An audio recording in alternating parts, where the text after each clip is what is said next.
Hello hi good morning.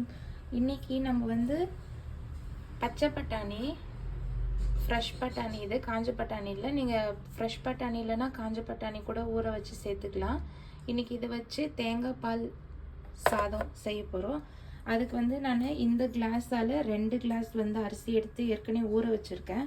Basmati rice இல்லையா, ஒரு ½ an hour ஊற வச்சுட்டு நீங்கள் வந்து 3 கிளாஸ் தண்ணி சேர்த்துக்கலாம். அது கூட தேங்காய் பால் அரைச்சி எடுத்து வச்சுட்டேன். அதுக்கப்புறம் கொத்தமல்லி கீரை, ஒரு பெரிய வெங்காயம், காரத்துக்கு 4 பச்சை மிளகாய் எடுத்திருக்கேன், இஞ்சி பூண்டு பேஸ்ட்டு, அதுக்கப்புறம் ஒரு பிரியாணி இலை, கொஞ்சமாக காஞ்ச வெந்தய கீரை, அதுக்கப்புறம் ஒரு அனாசி பூ, லவங்கம், கிராம்பு 2, ஒரே ஒரு ஏலக்காய், கொஞ்சமாக கல்பாசி, அதுக்கப்புறம் பட்டை கொஞ்சோண்டு நுணுக்கி வச்சுருக்கேன், 1/2 ஸ்பூன் சோம்பு. ஸோ இப்போ நம்ம இதை வச்சு செய்யலாம் வாங்க. குக்கர் வச்சுட்டேன். இப்போ வந்து நான் வந்து ஒரு 1/2 ஸ்பூன் வந்து 1 ஸ்பூன் வந்து நெய் சேர்த்துக்கிறேன். இதில்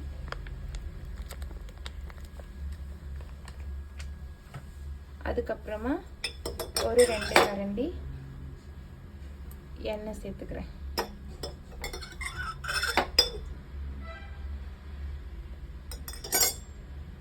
எண்ணெயும் நெய்யும் காஞ்சிச்சு இல்லையா, இப்போ வந்து நம்ம இதெல்லாம் சேர்த்துக்கலாம்.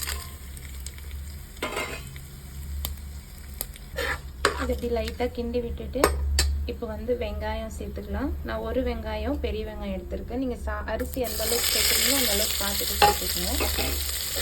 இது வந்து சீக்கிரமாக செய்யக்கூடிய ஒரு லஞ்ச் பாக்ஸ் பிரேக்ஃபாஸ்ட் ரெசிபி. வெங்காயம் வதங்கிட்டு ஒரு 5 நிமிஷம் வதங்கிட்டதுக்கப்புறமா நம்ம கொஞ்சமாக இஞ்சி பூண்டு பேஸ்ட் சேர்த்துக்கலாம். இப்போ கொஞ்சமாக நான் வந்து உப்பு சேர்த்துக்கிறேன். இப்போது 1 ஸ்பூன் இஞ்சி பூண்டு பேஸ்ட்டு, இதை லைட்டாக கிண்டி விட்டுட்டு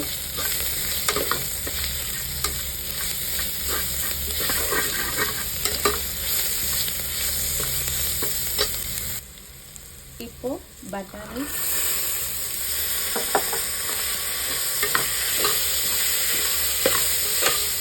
இது ஒரு 5 நிமிஷம் இப்படியே வேகட்டும் பட்டாணி. அதுக்கப்புறமா தேங்காய் பாலும் தண்ணியும் சேர்த்துக்கலாம். இதோட கொஞ்சமாக கொத்தமல்லி கீரை சேர்த்துக்கலாம். இப்போது புதினா இருந்தாலும் நீங்கள் சேர்த்துக்கோங்க. நான் புதினா சேர்த்துல, வெறும் கொத்தமல்லி கீரை மட்டும்தான் சேர்த்துருக்கேன்.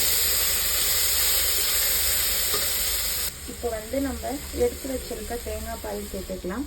நான் வந்து 2 கிளாஸ் தேங்காய் பால் எடுத்துருக்கேன், 2 கிளாஸ் அரிசிக்கு. அதுக்கப்புறம் 1 கிளாஸ் வந்து சுடு தண்ணி சேர்க்க போகிறேன். இதில் சூடு பண்ணி எடுத்து வச்சுருக்கேன் தண்ணி 1 கிளாஸு.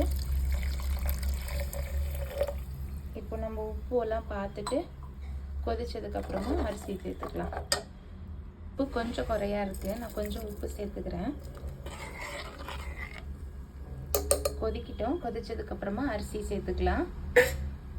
இது கூட நீங்கள் வந்து பொரியல் இல்லைன்னா முட்டை மசாலா அந்த மாதிரி ஏதாவது வச்சு சர்வ் பண்ணலாம். இல்லைன்னா குருமா நல்லாயிருக்கும், டேஸ்ட்டாக இருக்கும். செஞ்சு பாருங்கள். இந்த ரெசிபி குயிக்காக செய்யலாம். லன்ச் பாக்ஸ்க்கு, காலையில் பிரேக்ஃபாஸ்ட்டுக்கு எல்லாத்துக்குமே நல்லாயிருக்கும் டேஸ்ட்டாக. நல்லா கொதிச்சிருச்சு. இப்போ வந்து அரிசியை சேர்த்துக்கலாம். நம்ம அரிசியை சேர்த்துட்டு ஒரு விசில் விட்டுட்டு நிறுத்திடுங்க. ஏன்னா இது அரிசி ஏற்கனவே ½ அன் ஹவர் ஊற வச்சு எடுத்துருக்கோம்ல, இல்லைன்னா குழஞ்சிரும் சாப்பாடு. அதனால நம்ம அரிசி போட்டுட்டு மீடியமான சிம்மில் வச்சுட்டு ஒரு விசில் விட்டு அப்படியே ஆஃப் பண்ணிவிடுங்க. அரிசியை நான் சேர்த்துட்டேன். இப்போ வந்து லைட்டாக கிண்டி விட்டுட்டு விசில் போட்டுடலாம்.